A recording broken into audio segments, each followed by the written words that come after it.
Boa noite a todos. São todos bem-vindos. É mais um momento de estudo e amparo espiritual que vai se fazendo na nossa percepção. Vamos compartilhar conhecimentos e vibrações amigas. Sejam todos bem-vindos, pois. Antes que façamos a nossa prece, faremos uma leitura, a lição número 5, livro Fonte Viva, Espírito Emmanuel, psicografia de Chico Xavier. Consegues ir?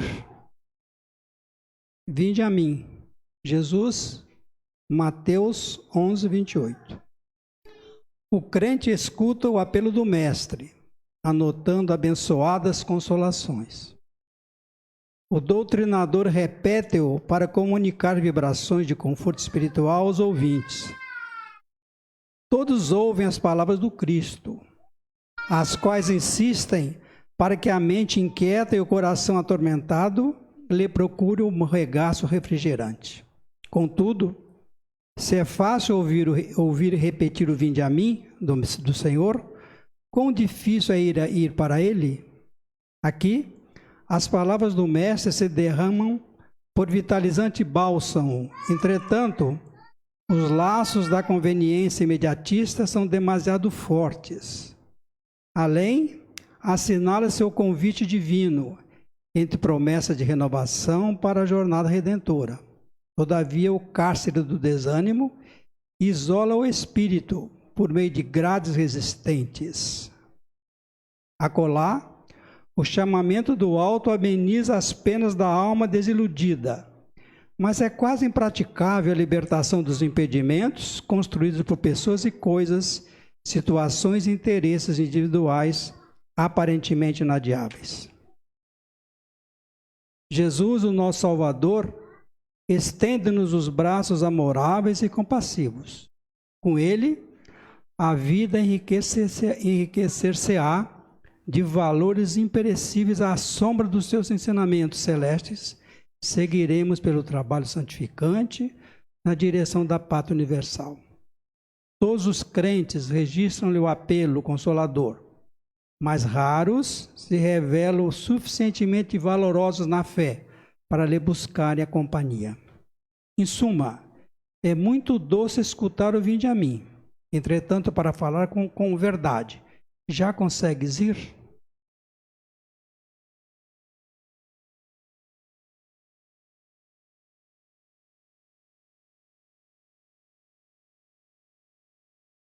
Com essa lição de Emmanuel, nesta noite, que é um convite para todos nós, cada um na sua intimidade.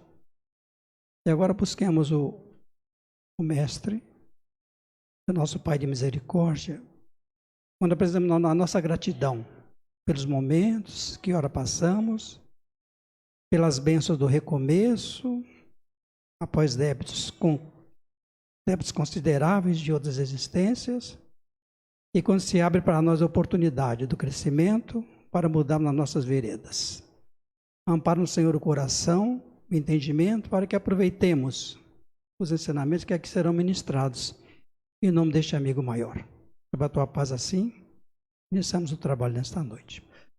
Assim seja. Está conosco então nosso companheiro Euélio Tinoco, da Casa Espírita de Vila Velha, da UEG, e ele é bem-vindo e que ele possa nos apresentar o tema da noite. A palavra é Suélio.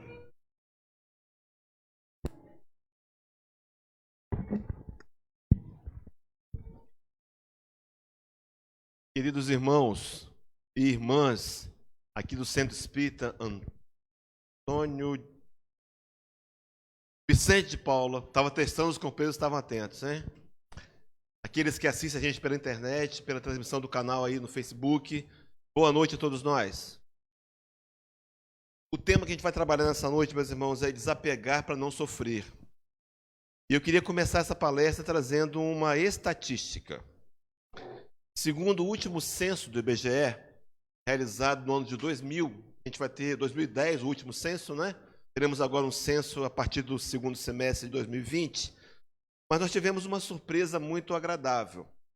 Foi revelado lá para a gente de que A religião, o espiritismo como religião, foi a que mais cresceu nos últimos 10 anos.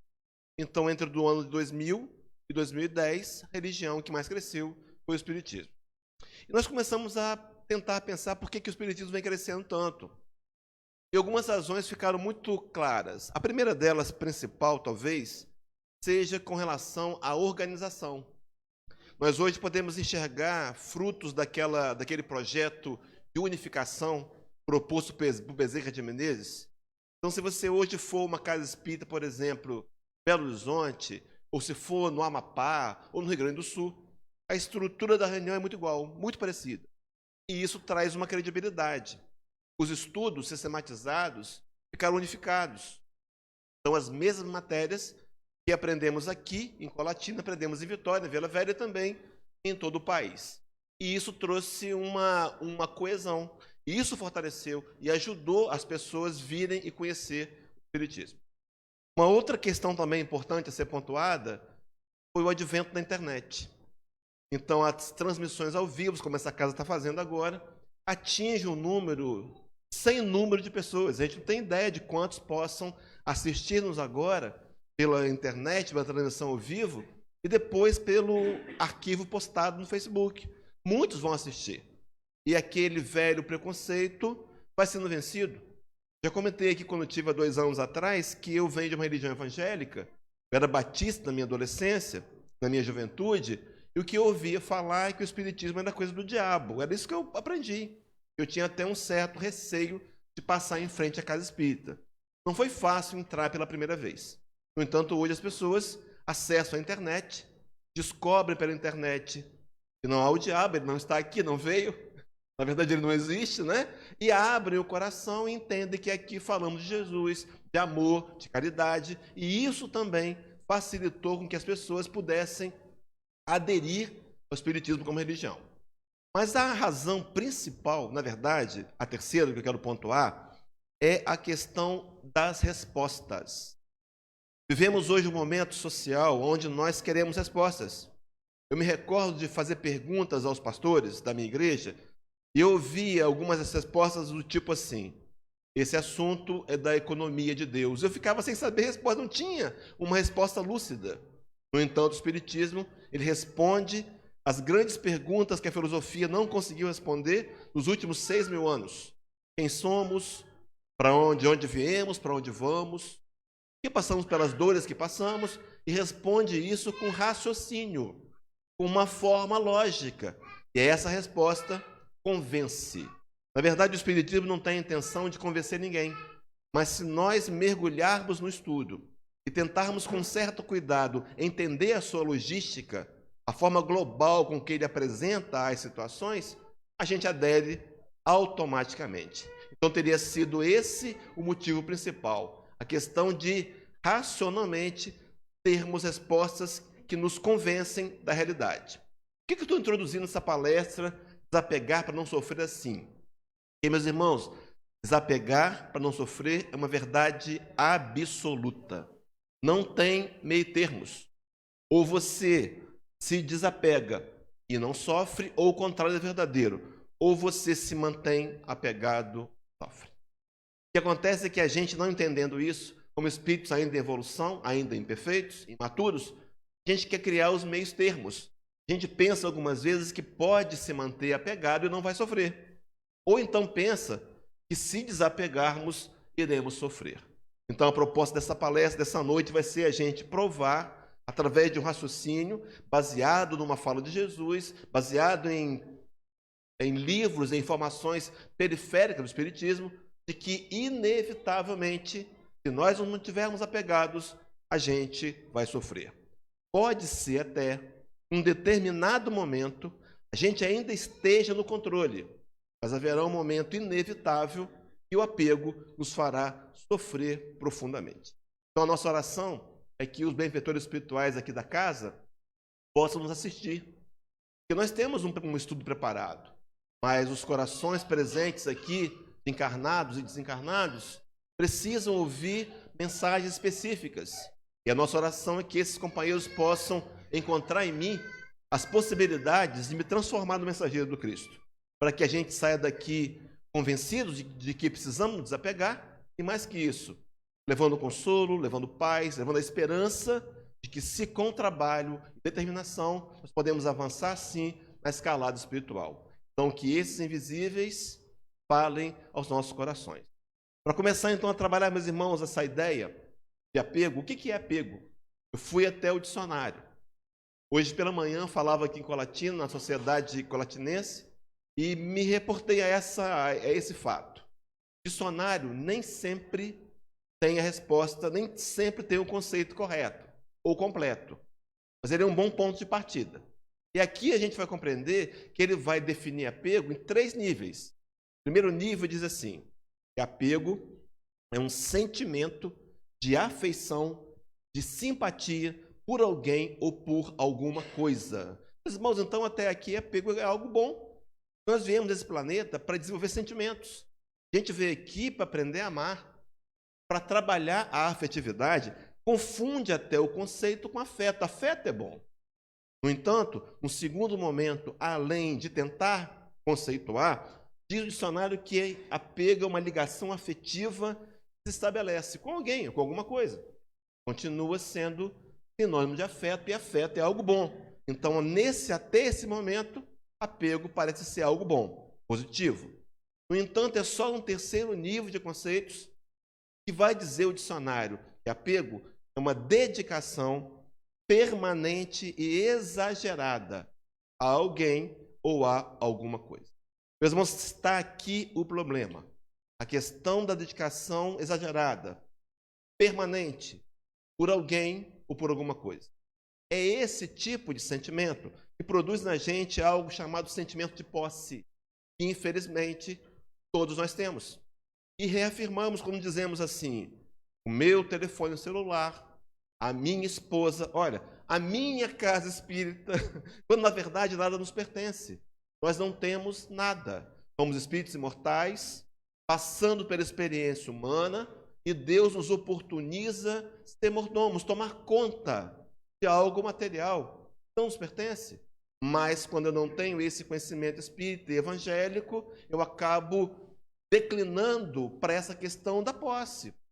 E às vezes valorizo exageradamente e excessivamente alguma questão material. Pois bem, meus irmãos, esse apego, então, seria um amor adoecido, seria o amor excessivo. Nós temos um conceito equivocado, vê se você não tem esse conceito também. Quando a gente acha que coisas boas em excesso não trazem prejuízos. A gente pensa assim, mas para aí, amar demais não tem problema. Quero afirmar para os companheiros que o amor em excesso também faz mal. Qualquer coisa em excesso faz mal, meus irmãos, até água. Segundo a Organização Mundial de Saúde, é necessário que a gente tome 35 ml de água por quilo de massa corporal. Então, por exemplo, se a pessoa tem 100 quilos de massa corporal, teria que tomar diariamente 3,5 litros de água. Se ele tomar 7, ele passa mal. A água em excesso faz mal? Também faz mal. Meus irmãos, não nos enganemos. Amor demais faz mal. Amar demais, amor em excesso, que é o apego, também faz mal. É interessante a gente pensar que esse amor em excesso, esse apego, ele tem direcionamentos. Na verdade, são 2. O primeiro, com relação às pessoas. Mas o primeiro tem um desdobramento. Porque quando eu amo excessivamente alguém, eu estou desenvolvendo apego. E eu vou sofrer. Mas esse amor excessivo a alguém pode ser o amor por mim mesmo. O amor excessivo não é o auto-amor. Talvez seja aquilo que a ciência chama de narcisismo, que levaria as pessoas a terem o medo de envelhecer. Meus irmãos, nós, de alguma maneira, queremos ficar jovens. Quer ver uma prova disso?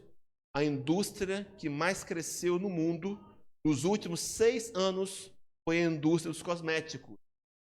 Conheço pessoas que têm curso universitário, na verdade 2 cursos universitários, e acredita num produto, compra pela internet, que vai eliminar as rugas em minutos. Mentira! Mas nós compramos por quê? Porque há em nós ainda um apego à beleza, ao físico, que pode migrar para o narcisismo. E em algum momento vai sofrer. Esse que comprou o produto que não funcionou, sofre no bolso, né? Sofre no bolso e a decepção. Puxa vida, na internet passou, eu vi passando na menina e ficou bom. A gente não aconteceu. Então, quando nós temos amor excessivo a pessoas, a gente vai sofrer. No entanto, o apego também pode ser direcionado aos bens materiais. Então, todas as vezes que eu dou valor excessivo às coisas que eu tenho, eu estou trabalhando o apego e, inevitavelmente, irei sofrer. Explico por quê daqui a pouco. Pois bem, meus irmãos, o apego tem uma faceta interessante. Ele pode acontecer pelas coisas que nós temos, mas ele pode também acontecer pelas coisas que a gente não tem, pelas coisas que a gente queria ter. Então, o amor excessivo ele pode ocorrer mesmo que seja pobre, não tenha bem material nenhum, mas o desejo de ter pode produzir o apego. Então, meus irmãos, independente de patrimônio, do que a gente tenha ou não tenha, nós podemos ser apegados sim. Eu tenho uma história eu tenho um episódio da minha história, um episódio pessoal, vou pedir desculpas aos companheiros para contar, mas eu tenho um amigo que ele fez um concurso público para a promotoria do Rio de Janeiro. E ele perdeu nesse concurso por um ponto. A gente sabe que promotor de justiça tem um bom salário, né? De vez em quando ele conversa comigo e fala assim, puxa vida, hein? Se eu tivesse passado naquele concurso, hein? Poderia mandar meus filhos para Disney, podia viajar, morar melhor, ter um carro bom. Interessante que esse concurso aconteceu há 30 anos atrás. Então ele não sofre por conta do concurso. Ele sofre por conta de um sentimento que está nele, chamado apego, que faz a gente não se conformar, talvez, com algumas perdas que todos nós teremos naturalmente pela vida. Então, essa faceta do apego, a gente podia perguntar, mas como que pode sofrer? Como é que é o sofrimento produzido pelo apego? Primeiro, meus irmãos, se ele for direcionado às pessoas, me acompanhem, meus irmãos, ele vai gerar instabilidades emocionais. E quem não está equilibrado emocionalmente, está sofrendo. Ele pode gerar também ciúmes, sim, por conta de não querer que alguém mexa naquilo que é dele, por exemplo. Ele pode também desenvolver medos, especialmente o medo de perder as pessoas, entre outros. E esses tipos de sentimentos, eles são negativos. Eles fazem a gente sofrer. E se não forem, meus irmãos, tratados convenientemente, a gente pode desenvolver uma doença emocional chamada codependência afetiva. É aquela patologia emocional onde a pessoa não consegue mais ter vida própria. Ela está feliz se o objeto amado estiver feliz. Ela só se realiza se o objeto amado estiver realizado. É uma simbiose patológica que precisa ser tratada. Se você conhece alguém que tem esse comportamento, ou você mesmo se o tenha, quero indicar um livro de uma pesquisadora, uma terapeuta americana, não um livro espírita, chamada Beatrice Melody, que, segundo os estudiosos, é considerado como a Bíblia da codependência. O nome do livro, Codependência Nunca Mais. Está na internet, PDF, gratuito, eu acho que não encontra mais esse livro impresso por conta do tempo que ele foi editado. Mais uma doença que precisa ser cuidada, que nós sofremos porque conquistamos um apego excessivo, um amor excessivo por pessoas. Mas quando ele está direcionado a bens materiais, quais são os sofrimentos? Primeiro, a ganância. Meus irmãos, quantos de nós, o que é ganância?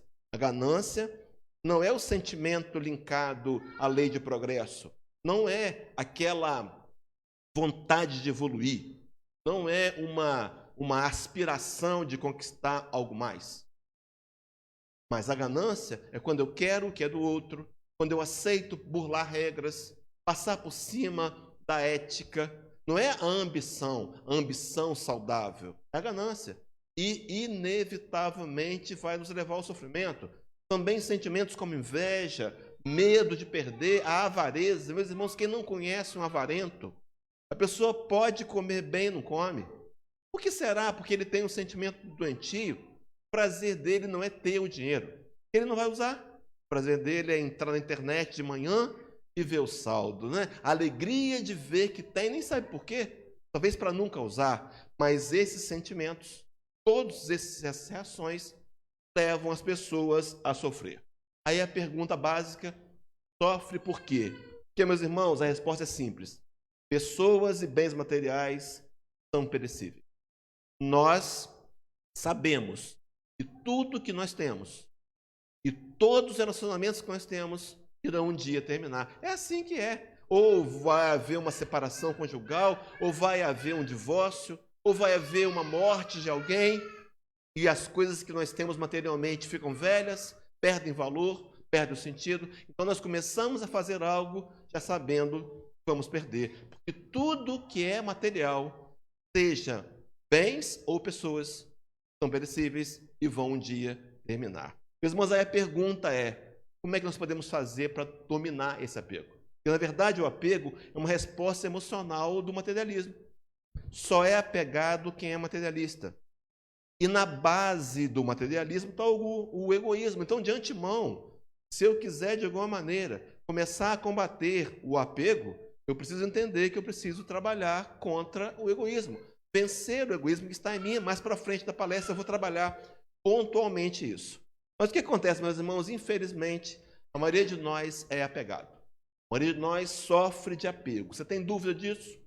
Quer ver um exemplo que você vai se convencer de que você é apegado? Você está em casa assistindo televisão e no WhatsApp, passando o dedo no computador, olhando as mensagens. E aí você está na televisão, está no WhatsApp, de repente você botou o telefone no colo e resolveu tomar um copo d'água, esqueceu o telefone, levanta, o telefone cai, quebra o monitor.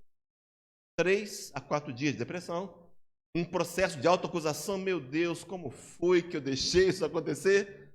E é só um pedaço de vidro. É claro que é um pedaço de vidro caro, não é barato. Mas não é o sentimento, não é pelo vidro, não é pelo visor. Pelo sentimento, é apego que está em nós e a gente sofre. Então, meus irmãos, a pergunta é como podemos fazer para desapegar.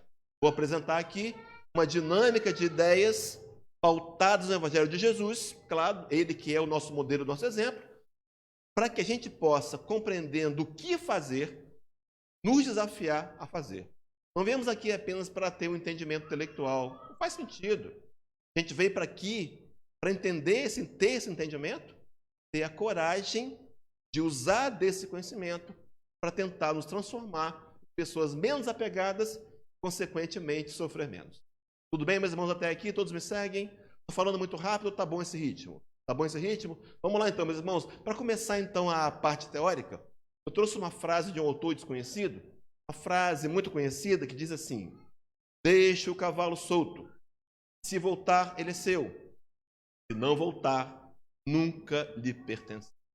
Muitas vezes, meus irmãos, a gente está vivendo uma relação doente e tem medo de arriscar. Se você soltar, pode ser que não volte. E vivemos nesse apego, segurando algo que não é mais segurável. Quando eu encontrei a questão do solto, me lembrei de soltar, que é sinônimo de libertar, me lembrei de uma fala de Jesus, no Evangelho de João, capítulo 8, versículo 32, muito conhecida. Diz o Nazareno: e conhecereis a verdade, e a verdade vos libertará.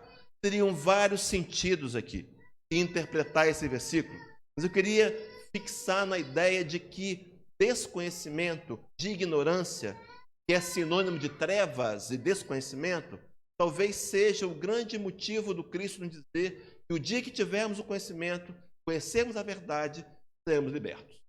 Quanto mais você conhece de qualquer assunto, mais você consegue atuar nele e ter um progresso de entendimento. Então, se você entende sobre apego, se você entender a dinâmica, a gente está propondo isso, conhecer melhor de apego vai nos ajudar a ser mais desapegados. O texto que eu quero trabalhar de Jesus é o Evangelho de Mateus. Um texto muito conhecido, todo mundo conhece, a história do jovem rico, lá em Mateus 19. Vou colocar o texto na tela, vou fazendo leituras breves e a gente vai discutindo e conversando sobre o tema. Começa assim o texto, palavra de Jesus. Mateus narrando a história do jovem rico. E eis que, aproximando-se dele um jovem, disse-lhe: bom mestre, que bem farei para conseguir a vida eterna? Meus irmãos, esse jovem ele era judeu. E os judeus têm um pensamento que nós migramos, nós aprendemos com eles e trouxemos para o cristianismo, que de alguma maneira estamos trazendo para o espiritismo. Ele acreditava que se fizesse alguma coisa de bom para alguém, agradava a Deus. e Deus o recompensaria porque ele fez algo de bom para alguém. Isso é verdade? Ou não seria, ou seria uma meia-verdade? É uma meia-verdade. Não é o que eu faço de bom para o outro que vai agradar a Deus ou vai me garantir um lugar numa colônia espiritual.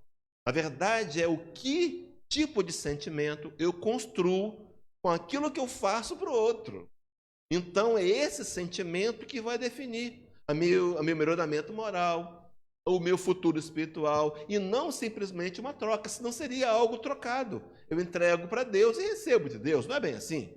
Mas o jovem tem essa cultura. Então ele perguntou para Jesus, o que eu faço de bom para poder dar a vida eterna? Ele queria conseguir a vida eterna. Então, meus irmãos, essa indagação, o que fazer para conseguir a vida eterna, talvez seja a principal das indagações da humanidade.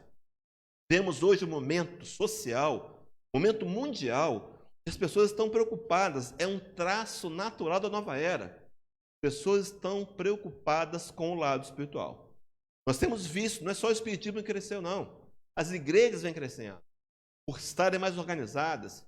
Mas, enfim, nosso momento é de entender que há algo mais importante do que apenas as questões materiais. Dia desses eu consultava a internet, vi inúmeros casos de empresários milionários que abandonaram tudo para morar no mosteiro. Eu fiquei me perguntando por que a pessoa larga uma banheira de hidromassagens, larga uma limusine para morar no mosteiro.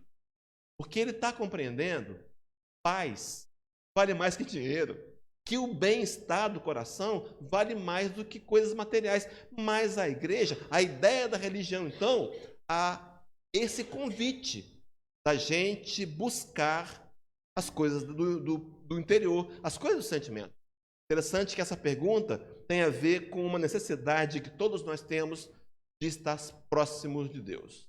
Meu irmão, minha irmã, escuta o que eu vou dizer para você com o coração agora. Não importa se você entenda isso agora ou não, mas o que você mais precisa, que o seu coração mais quer, é estar próximo de Deus. É estar fazendo contato com a divindade. Há um salmo de Davi, não um salmo dos filhos de Corá, Salmos 42, versículo 2, o salmista dizia assim: a minha alma tem sede de Deus, do Deus vivo. Até quando, Senhor, ficarei afastado da tua face? A sua maior necessidade não é financeira, não é um relacionamento, não é saúde, tenha certeza que não. É estar próximo de Deus. E era a mesma daquele jovem. Diante da pergunta, o Cristo respondeu para ele dizendo assim, e ele lhe disse, Jesus lhe disse, por que me chamas bom? Não há bom senão um só, que é Deus. Se queres, porém, entrar na vida, guarda os mandamentos. Meus irmãos, aqui eu queria abrir um parênteses importantíssimo. Jesus não era bom? Ele contestou, ele foi chamado pelo jovem de bom. Ele disse, não, bom, só há um, que é Deus. Se a gente entendesse isso aqui literalmente, a gente ia dizer que Jesus afirmou que não era bom. Tem gente se apoiando nessa fala para dizer que o Nazareno não é bom. Como é que pode se explicar isso? Vamos lá. No Brasil, são 23 traduções oficiais da Bíblia. 23. E ainda existem traduções independentes. Não dizem a mesma coisa. Eu tenho 7 delas. Tem textos que não batem. Esse é um dos mais controversos. Como é que os teólogos explicam isso? Meus irmãos, cuidado. Cuidado em entender literalmente a Bíblia. É preciso ter a capacidade de extrair o espírito da letra. Não dá para entender literalmente, porque aqui está dizendo que ele não é bom. Como é que se entende isso? Os teólogos sérios, pesquisadores atuais, chegaram à conclusão, descobriram que o livro de Mateus foi escrito em hebraico. Era uma homenagem do povo, uma homenagem de Mateus ao povo hebreu. Então havia no hebraico uma palavra, um bom, que só era dirigido a Deus. Palavra essa que não tinha no latim, não pôde ser traduzida. Entende, meus irmãos? Então, por exemplo, nós sabemos hoje, pela revelação espírita, que Deus é soberanamente bom e justo. Imagina uma palavra para soberanamente bom e justo. Então eu vou elogiar um companheiro qualquer no salão e digo, não, o companheiro fulano é soberanamente bom. Aí ele me corrige, não, Hélio, soberanamente bom só Deus. Na verdade, ele não está dizendo que ele é mau, ele era apenas bom, e não aquele bom dirigido a Deus. Meus irmãos, cuidado com interpretações literais. E nós, na Idade Média, por exemplo, fizemos uma guerra por uma interpretação literal. Pegamos a Bíblia e estava escrito lá: não vim trazer a paz, mas a espada. E deduzimos: espada é para quê? É para cortar churrasco? Para fazer barba? Não. É para matar. Então nós entendemos, pela interpretação literal, que Jesus havia mandado matar. Meus irmãos, cuidado com interpretações literais. Vou trazer outras ao longo da palestra, só a título de curiosidade. Voltemos então ao tema do apego. Ele diz: se queres entrar na vida, guarda os mandamentos. Pronto, meus irmãos, você quer entrar na vida eterna? É só guardar os mandamentos. Interessante que esse jovem conhecia isso. Ele era religioso. Ele já tinha ouvido isso no Deuteronômio. Há 3.250 anos atrás ouvimos isso. A fala de Moisés ao povo hebreu era: eis que hoje eu ponho diante de vós a bênção e a maldição. E veja, meus irmãos, a bênção quando cumprides os mandamentos do Senhor vosso Deus, que hoje vos ordeno. No entanto, a maldição se não cumprides os mandamentos do Senhor vosso Deus, mas vos desviardes do caminho que hoje eu vos ordeno, para seguires outros deuses que não conheceis. Então, na verdade, a interpretação é literal. Deus não castiga, Deus não pune, Deus apenas ama. Bênção e maldição são escolhas. Então, se eu escolher seguir a lei de Deus, eu encontro a bênção. Se eu agir contrário à lei de Deus, eu encontro a maldição. Então, não é Deus que está me amaldiçoando, sou eu que não soube escolher. Meus irmãos, há uma fala de um poeta chileno, muito conhecido, chamado Pablo Neruda. Ele diz que nós somos livres para fazer escolha, mas escravos das consequências. Talvez fosse hora da gente racionalmente começar a pensar que tipo de escolhas temos feito. Muitas delas, se contrárias à lei de Deus, se eu mantiver o ódio, a vingança, o rancor, eu não posso querer colher algo bom, que é aquele que semeia espinhos, há de colher espinhos. Você está semeando, meu irmão? Será que não seria hora de começar a repensar que antigamente culpávamos Deus? Deus me puniu? Não. Apenas nós não soubemos escolher, ou por ignorância, ou por limitações, ou até porque voluntariamente preferimos escolher o mal. E depois queremos escolher o bem? Então a escolha está na mão da gente. Pois bem, dito isso, então, para aquele jovem, se queres entrar na vida, guarda os mandamentos, o jovem prolonga o diálogo e diz assim a Jesus: disse-lhe então o jovem, quais mandamentos? E Jesus vai dizer para ele, faz um resumo da Torá, dizendo: não matarás, não cometerás adultério, não furtarás, não dirás falso testemunho, honra teu pai e tua mãe, e amarás o teu próximo como a ti mesmo. Meus irmãos, não temos tempo hábil para isso, mas é um resumo perfeito daquele que conhecia muito da lei de Deus, que conhece da Torá. Tem até um episódio na história de Jesus, ele teria ido a Jerusalém, na festa da Jerusalém, da Páscoa, tinha 12 anos, né? Na volta ele volta para Jerusalém, todo mundo a pé, e aí ele se perde, entre aspas. E os pais dão falta dele, voltam procurando e encontram ele numa roda de doutores da lei, ele explicando a Torá, conhecia tudo. Então ele faz um resumo e diz ao jovem o que ele tem que fazer. E o jovem diz assim para ele: disse-lhe o jovem, tudo isso tenho guardado desde a minha mocidade, e me falta ainda. Meus irmãos, duas coisas importantes a trabalharmos aqui. Primeiro, esse jovem ele teve um ensino religioso. Meu irmão, minha irmã, pai, mãe, educador, nós precisamos nos lembrar da importância e necessidade de priorizar a evangelização infantil e da juventude. Olha, a gente como pai quer dar o melhor estudo para o filho, a gente quer fazer uma poupança para garantir o futuro. Meu irmão, o que você pode fazer de melhor pelo seu filho é evangelizar. Coloque isso na cabeça. Eu tenho uma palestra no YouTube, assiste lá. São 56 minutos, onde a gente vai argumentar, baseado na doutrina espírita, a necessidade maior que seu filho tem é ser evangelizado. Ele pode se formar engenheiro no Canadá, ficar multimilionário, ser famoso, não se tornar um homem de bem. E todo aquele sucesso contribuir para a sua própria desgraça. Traz seu filho para ser evangelizado. Que dia que é? Não sei, não importa. É quinta-feira, 2h da madrugada. Traz.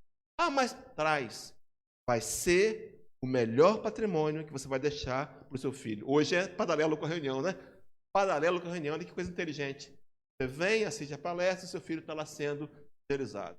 Não deixe de evangelizá-lo. Aquele jovem, então, evangelizado, pergunta: o que me falta ainda? Essa pergunta, meus irmãos, defraga para a gente a limitação, processos religiosos de suprir necessidades da alma. Religião não consegue puramente suprir os anseios da alma. É preciso mais. Então, a religião é um caminho, é uma porta de religação do homem com Deus. É preciso que nós transformemos o espiritismo em espiritualização. Entende, meus irmãos? Porque no passado a gente foi muito bom religioso, mas não éramos espiritualizados. O convite espírita é para que eu transforme dessa encarnação racional o mandamento do Cristo, os seus ensinamentos, em atitudes vivenciais. Porque senão eu vou estar mais uma vez repetindo os mesmos erros, sentados em bancos de igreja, mas sem acessar o mundo íntimo, sem acessar o próprio coração. Então aquele jovem tinha a sensação de que faltava alguma coisa. Então o Cristo vai dizer para ele o que falta. Disse-lhe Jesus: se queres ser perfeito, vai, vende tudo que tens, dá aos pobres e terás um tesouro no céu. E vem e segue-me. E o jovem, ouvindo essa palavra, retirou-se triste, porque possuía muitas propriedades. Meus irmãos, tem gente pegando esse texto e entendendo literalmente, dizendo: vai, vende tudo que você tem, traz para Deus, a igreja, e vai ter um tesouro no céu. Meus irmãos, esse texto não foi dito para todos. Kardec, quando interpreta esse texto, Evangelho segundo o Espiritismo, capítulo 26, item 7, Kardec diz assim, acompanhe, meus irmãos, comigo o raciocínio de Kardec. Quando Jesus disse ao moço que o inquiria sobre os meios de ganhar a vida eterna, desfaze-te de todos os teus bens e segue-me, não pretendeu, de certo, estabelecer como princípio absoluto que cada um deva despojar-se do que possui e que a salvação só a esse preço se obtém, observem, mas apenas mostrar que o apego aos bens materiais é um obstáculo à salvação. Ele trabalhava a questão do apego. Paulo de Tarso, uma certa ocasião, escrevendo uma carta ao amigo Timóteo, capítulo 6, versículo 10, está na Bíblia, diz assim: porque o amor do dinheiro é a raiz de toda a espécie de males. Não é o dinheiro que é o problema, é o amor, é o apego, é o amor excessivo ao dinheiro. Pode nos levar a construir males. Aqui cabe um parênteses também. Nós pegamos um texto da Bíblia, alguns anos atrás se fazia disso, se dizia isso, rico não ia para o céu. Lembra? Alguém já ouviu isso? Rico não vai para o céu, era o consolo do pobre. Por quê?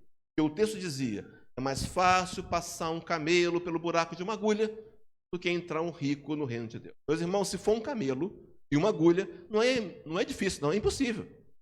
Mas a interpretação literal, mais uma vez, nos equivocou. Na verdade, camelo, segundo uma linha de teologia, seria um fio de linha feito com pelo de camelo.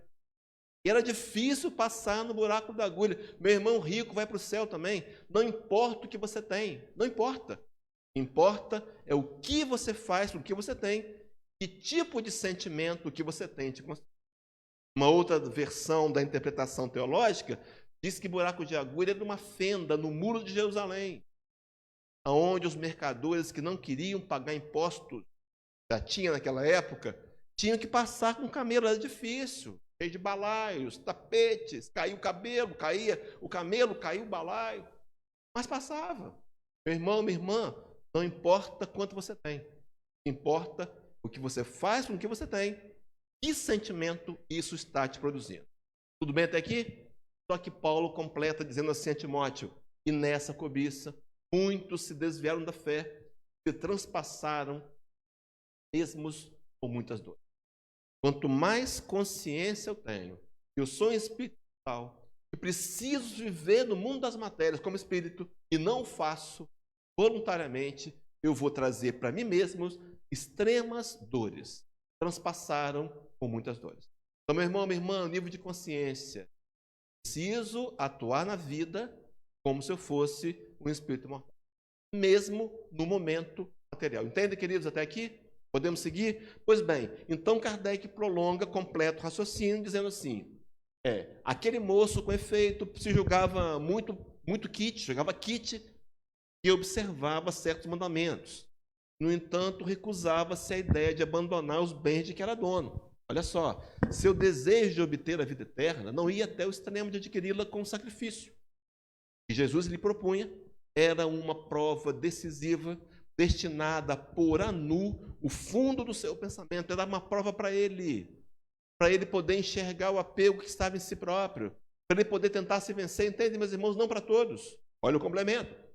Ele podia, sem dúvida, ser um homem perfeitamente honesto na opinião do mundo, não causar danos a ninguém, não maldizer do próximo, não ser vão, nem orgulhoso, honrar o seu pai, sua mãe, mas não tinha verdadeira caridade. Sua virtude não chegava até a abnegação. Isso que Jesus quis demonstrar era fazer uma aplicação do princípio: fora da caridade não há salvação. Meus irmãos, será que nós espíritas que temos como lema fora da caridade não há salvação, compreendemos o que isso significa? Eu abri um parênteses de 3 minutos e meio para explicar isso detalhadamente. Capítulo 15, Evangelho segundo o Espiritismo, traz essa parte. Será que essa compreensão, para a gente poder entender? Quando pensamos em salvação, a gente pensa em felicidade eterna. Qualquer religião, entre aspas, salvação para espírita, nosso lar. Uma colônia. Católicos, o céu, o paraíso, o Seol, não importa. Mas a ideia de salvação tem a ver com felicidade eterna. A gente já entendeu, já descobriu pelo Espiritismo que felicidade tem uma fórmula. Questão 614 de O Livro dos Espíritos. Kardec está inquirindo os amigos espirituais sobre lei natural, sobre lei de Deus. E os benfeitores espirituais dizem a Kardec que o homem só é infeliz quando ele se afasta das leis de Deus. Felicidade, então, seria uma adesão voluntária, está condicionada a uma adesão voluntária à prática da lei de Deus. Meu irmão, não é passar no concurso público, não é o casamento, não é dinheiro, não é patrimônio, não vai te fazer feliz. Vai se frustrar de novo. Felicidade é compreender a lei de Deus e voluntariamente querer tentar aplicá-la no dia a dia.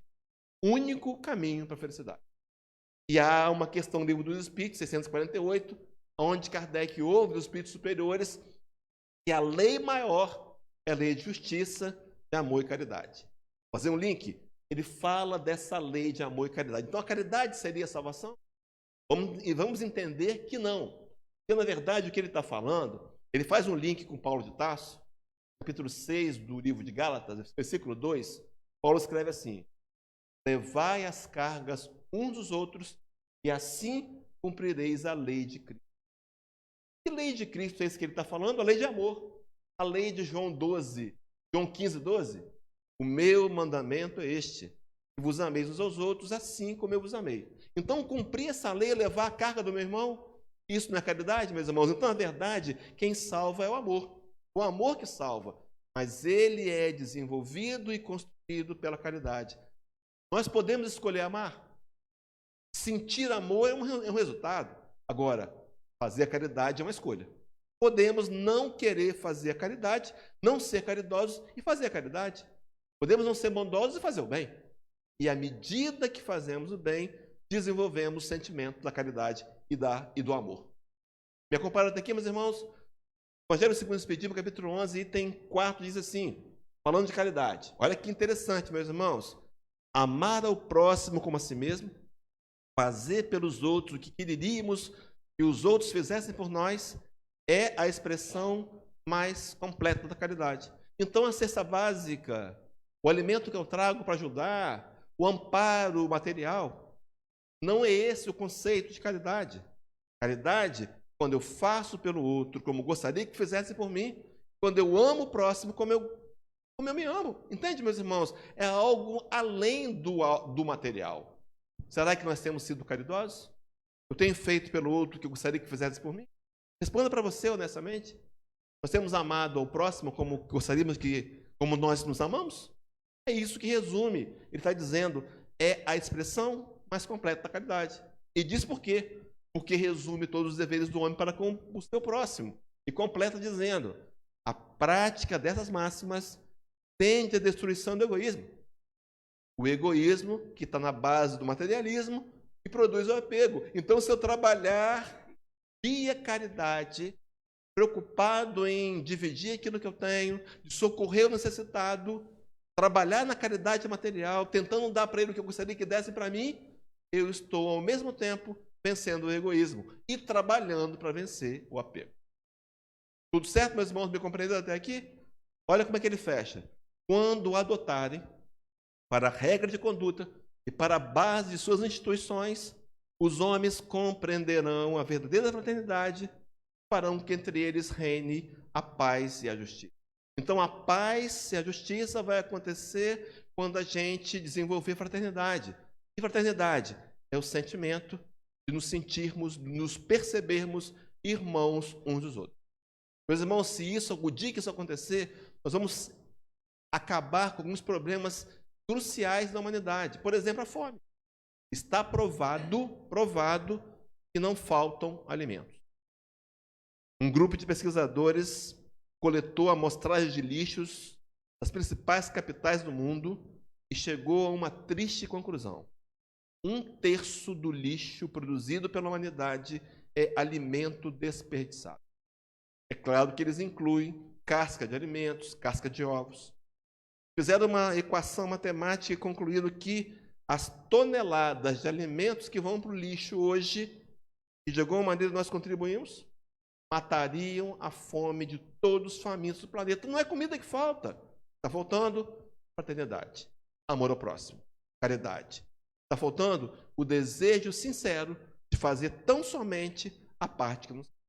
Pois bem, queridos, avançando então, voltando para cá, o exercício do bem que leva a desenvolver o amor. E esse amor é o amor que salva. Meus queridos, estamos aqui encarnados nesse planeta com o objetivo de aprender a amar. Desenvolver sentimentos nos relacionamentos, na família que nós estamos. Tem um texto do Espírito Lázaro, capítulo 11, item 8 do Evangelho, muito conhecido, onde ele vai dizer assim, vocês vão se lembrar, no início o homem só tem instintos, depois quando os instintos são fragmentados, ele tem sensações, só mais tarde vai ter sentimentos. E diz assim, e o ponto delicado do sentimento é o amor. Não o amor no sentido vulgar do termo, mas esse sol interior condensa e reúne em seu ardente foco todas as aspirações e todas as revelações sobre-humanas. Então, o amor é um sentimento, é algo etéreo. É claro que ele pode ser materializado na caridade, carinho, no afeto, não é verdade? No afago. Mas o sentimento maior pelo qual nós buscamos, viemos encarnar nesse mundo, é aprender a amar. Pois bem, meus irmãos, para falar desse amor, Paulo de Tarso, carta aos Coríntios, capítulo 13, primeira carta, diz que esse amor é sereno. Então, se o seu amor não for sereno, ele não é amor, ele é apego. Entende, meus irmãos? Com o nome de amor. Se o seu amor não for dedicado, se ele não priorizar o outro, se você não abrir mão de si, não é amor, ele é apego. Se o seu amor não for respeitoso, entender o limite do outro, o momento do outro, não é amor, é apego. Se o seu amor não for responsável, que a moda agora é o tal do ficar. Ficar não é amor, ficar é apego. Não estamos pensando no outro, não estamos entendendo. Se o seu amor não for equilibrado, se ele não produzir uma sensação de paz, não é amor, é apego. Porque o amor é sem apego. Pois bem, meus irmãos, a pergunta principal dessa palestra, qual a proposta espírita de amor?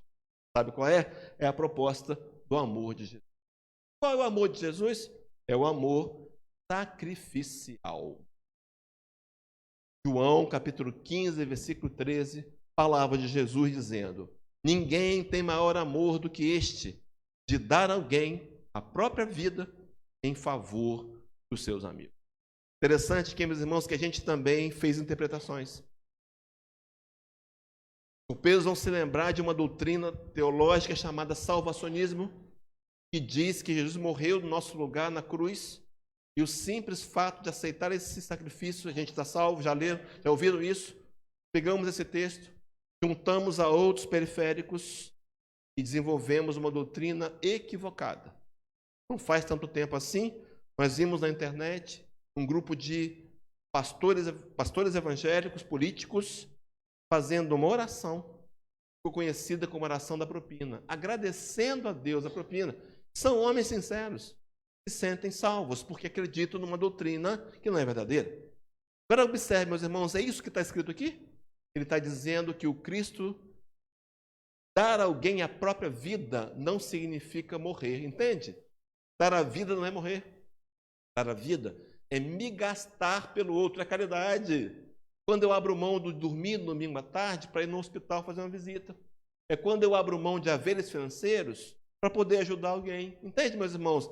Dar a vida nesse sentido. E não morrer. Então, Jesus deu a vida? Deu. Nos deu o maior exemplo de caridade e de amor pelo próximo. Fazia um seminário essa semana, foi sábado de manhã. Ontem. Foi ontem de manhã, lá em Vila Velha, lá em Cariacica. Me lembrava daquele episódio onde o Cristo chegou de barco, vindo de Gadara, onde ele teria lá libertado um, entre aspas, endemoniado. Quando ele chega na praia de Cafarnaum, a multidão vai aos pés dele e fica com ele. Durante 3 dias, ele atendeu esses homens 3 dias e 3 noites. Dando exemplo para a gente de disponibilidade em ajudar o necessitado. Nos convidando a copiar o seu comportamento. Pois bem, meus irmãos, a fala de Jesus, a questão do dar, me fez lembrar que o amor do Cristo é um amor que doa. É o amor que é capaz de repartir. Então, Paulo de Tarso, quando vai escrever a carta aos Efésios, capítulo 4, versículo 28, e aqui cabe um parênteses importante, Paulo de Tarso, encarnado, é o mesmo Paulo apóstolo da codificação de Kardec. Ajudou muito Kardec na codificação. Esse Paulo de Tarso, encarnado, ele criou uma designação chamada nova criatura. Está lá em Coríntios 5, 17. Aquele que está em Cristo, nova criatura é. Eis que as coisas velhas passaram, tudo se fez novo. Desencarnado, inspira Kardec a criar o homem de bem. Homem de bem e nova criatura são os mesmos, com nomes diferentes. E olha o que se fala, olha o que Paulo fala da nova criatura. Diz assim: aquele que furtava, não furta mais, não furte mais. Antes trabalhe, fazendo com as mãos o que é bom, para que tenha o que repartir com o que tiver. Meus irmãos, então o trabalho que eu conquisto, as coisas que eu tenho, com o trabalho no bem, trabalho bom, tem a finalidade de repartir. Então, quando eu reparto, eu não sou apegado, meus irmãos. Quem reparte não é apegado. Concorda comigo? Então, um exercício desafiador da noite para a gente começar a vencer o apego. Hoje, chegue em casa, abra o seu armário, encontre uma camisa, uma peça de roupa, tem 6 meses que você não usa. Vai ser fácil. Vai ser fácil. Lava, passa, repregue os botões, coloque numa embalagem e doe. Tem gente precisando da camisa que está tomando mofo, virando mofo e bolou no seu armário. Um exercício que vai nos ajudar a desapegar. É só isso? Claro que não. Tem um primeiro ponto de partida, mas a compreensão de que o apego vai fazer a gente sofrer será fundamental para uma mudança de atitudes que vão gerar novos comportamentos.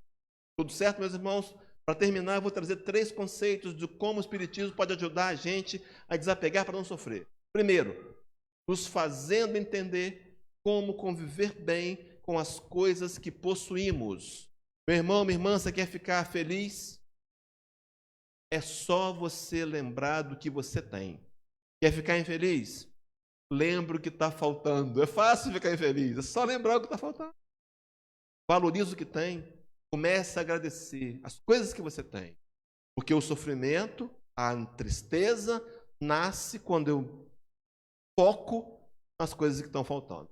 Então o Espiritismo me ajuda a desapegar e viver bem com aquilo que eu tenho. Segundo momento, o Espiritismo também me ajuda a aceitar as perdas e prejuízos construtivamente. Visão espírita? Nada que nos acontece, acontece por acaso. Talvez os meus prejuízos de hoje, do tempo presente, tenham a ver com alguém que eu lesei lá atrás. Dia desse eu vi um repórter na televisão, no meio-dia, lá na capital, e aí uma irmãzinha, uma companheira evangélica, muito dessas, como é que chama? Fervorosas, teve o carro roubado. Ela fazia trabalho de Uber, alguém deve ter visto. Roubaram o carro dela. E quando o repórter entrevistou aquela irmã evangélica, ela gritava: o Senhor há de me socorrer, eu vou encontrar esse carro, meu Deus é maior. Não acharam o carro. Será que Deus não ouviu a prece daquela irmãzinha? Está ali trabalhando. Será que ela merecia passar por isso? Claro que sim. Eu fiquei pensando, meus irmãos, no conhecimento espírita. Essa irmãzinha, talvez, lá atrás, em outras vidas, era aquela companheira que roubava as carruagens. E se converteu. Ela entendeu que está roubando e criou mal para o outro, para ela mesma. Se arrependeu. E pediu a Deus para, nessa encarnação, ela ter um carro roubado, para sentir na pele o que é tirar as coisas dos outros, para sedimentar o conhecimento e nunca mais roubar ninguém. Isso é castigo? Não, é aprendizado. Ela pediu. Meus irmãos, aceite as perdas como algo positivo. É claro que eu não vou sair por aí prestando dinheiro à torta e à direita para perder. Não é isso. Mas se você foi lesado, liberte seu coração disso. Deixe o outro seguir a sua história. Ainda bem que foi ele que te causou o prejuízo. Podia ser pior, você causar o prejuízo para ele. E inserido na grande lei de causa e efeito, mais tarde, ter que dar contas. Ore por ele. Aceite o prejuízo construtivamente. E por fim, o Espiritismo nos ajuda a desapegar para não sofrer no terceiro nível, nos ajudando a aprender a conviver bem com as coisas que nós não temos. Lembra aquele meu amigo que eu comentei que não passou no concurso público da promotoria? Ele depois até passou no outro concurso judiciário, mas numa outra função, menos graduada. Ainda bem, meus irmãos, que ele não passou. Que ele é uma pessoa meio altiva, meio orgulhosa. Se ele fosse promotor de justiça, ele não me teria como amigo, ele não ia aceitar um amigo como eu, ele só ia ter amigo da elite. Ainda bem que ele não passou para ser meu amigo, porque eu gosto muito dele. Meus irmãos, aceitar as perdas, aprender a conviver sem aquilo que eu não tenho. Então, se eu não posso assistir o jogo da Copa do Mundo numa televisão tela plana, daquela de 60 polegadas, assiste na sua. E valoriza, agradece a Deus, aprende a viver com aquilo que você não tem. Meus irmãos, eu vou dizer uma coisa aqui para você ouvir com o coração. Há entre nós companheiros e não podemos ficar ricos. Não podemos. Sabe por quê? Em vidas passadas, a gente rico passou por cima dos outros, humilhou, abusou. Sabe o que acontece? Encarnamos, não levamos nada. Daí a frase que diz que caminhão de mudança não entra em cemitério. Não levamos nada. Chegamos no mundo espiritual levando só dívidas, relacionamentos difíceis, raiva dos outros.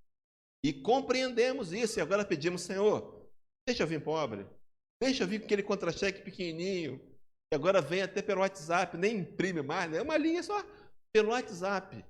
Sabe por quê, meus irmãos? Que Deus sabe o que é melhor para você. Você ficasse rico amanhã, sabe o que acontecia? Esse velho homem nascia de novo, ele voltava. Sabe quem estava falando? Ficava o orgulho, a vaidade, e a gente ia, mais uma vez, se embrenhar pelos caminhos dos prejuízos das dívidas. Então, aprender a conviver bem sem as coisas que possuímos. Para terminar dentro do horário, eu tenho 2 minutos e 17 segundos. Questão 625, Livro dos Espíritos. Costumo dizer que é a questão mais importante do Livro dos Espíritos. Kardec pergunta à espiritualidade amiga: qual o tipo mais perfeito que Deus tem oferecido ao mundo, ao homem, para lhe servir de guia e de modelo? A resposta é menor do livro: Jesus. Nós, espíritas, lutamos para transformar Jesus em nosso modelo e nosso guia. Deveríamos nos orientar e perguntar mais vezes por dia: Senhor, o que tu farias se estivesse no meu lugar nesse momento? Para errar menos e acertar mais. E é esse que é modelo e guia que no livro de Lucas, capítulo 6, capítulo 9, versículo 58, diz assim: as raposas têm seus covis e as aves dos céus ninhos, mas o Filho do Homem não tem sequer onde reclinar. Meus irmãos, aquele que é o governador do planeta, o dono do planeta, encarnou entre nós e não teve patrimônio algum, não tinha nada, nenhuma escritura, não tinha nenhuma escritura, só tinha uma túnica, andava descalços. Túnica essa que na crucificação foi sorteada pelos soldados para cumprir uma profecia de Isaías. Foi crucificado nu. Essa é a realidade. Não tinha nada. Mas deixou para a gente o maior de todos os patrimônios. Deixou-nos o Evangelho. Um Evangelho.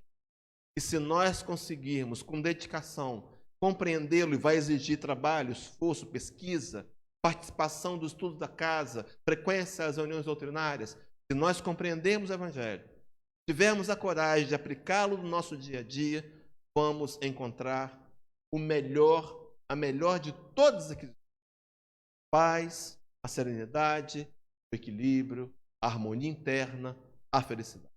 Meus irmãos, o desafio está lançado: a gente se desapegar para não sofrer. Então eu termino dizendo: desapegue, faça o exercício. Pelo menos racionalmente, para pensar o que você ouviu aqui essa noite.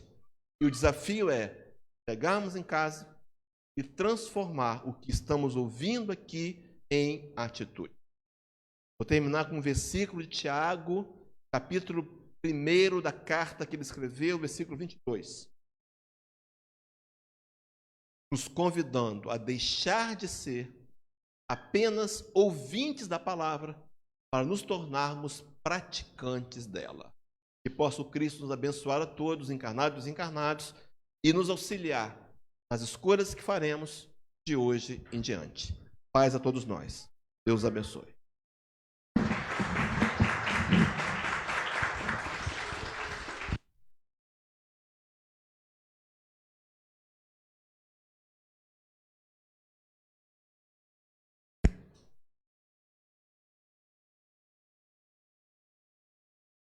Nós agradecemos ao Hélio essa exposição da noite, né? E vimos que temos um tesouro às mãos, o caminho já traçado há muito tempo, ele pedagogicamente nos mostrou como é. Resta agora a nossa vontade, nosso esforço particular.